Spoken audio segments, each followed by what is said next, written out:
Comment décrire le Caire? Quelles images choisir pour parler du quotidien de ses habitants, des bruits de la rue, du trafic, de l'architecture? Avec Kleps, on a voulu raconter cette ville. On a voulu mettre des images avant de mettre des mots. Alors on a décidé de faire une bande dessinée. Notre personnage principal s'appelle Kitmir. C'est un chien errant.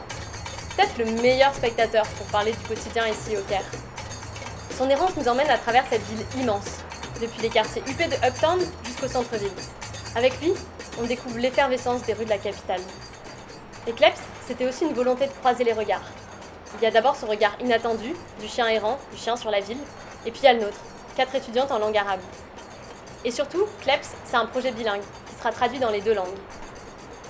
Mais on ne voulait pas que ce projet se fasse uniquement entre observateurs extérieurs, mais en collaboration avec des artistes égyptiens. Il y a Magdi El Shafi, l'illustrateur, qui a déjà commencé à donner vie à notre héros. Et maintenant, il y a Amar Aboubakr, un artiste peintre, qui va rejoindre l'équipe et qui s'occupera de la couleur et aussi des vues du Caire. مصر القاهرة من وجهة نظر كلب ومن دماغ بنات فرنسويين هم الكاتبين وبرسومات وبتخيل رسامين مصريين هم عايشين ده وشايفين كده ومشاركين يعني فبالتالي هو مشروع يستحق يعني اهتمام الناس. Le travail est déjà bien entamé. Le script est quasiment abouti et quelques planches ont déjà pris forme. Mais c'est maintenant que nous avons besoin de vous. Ce projet fera l'objet d'une exposition lors du festival Cairo Comics, un festival de bande dessinée unique en son genre en Égypte. Mais nous voudrions aussi qu'il voyage en France.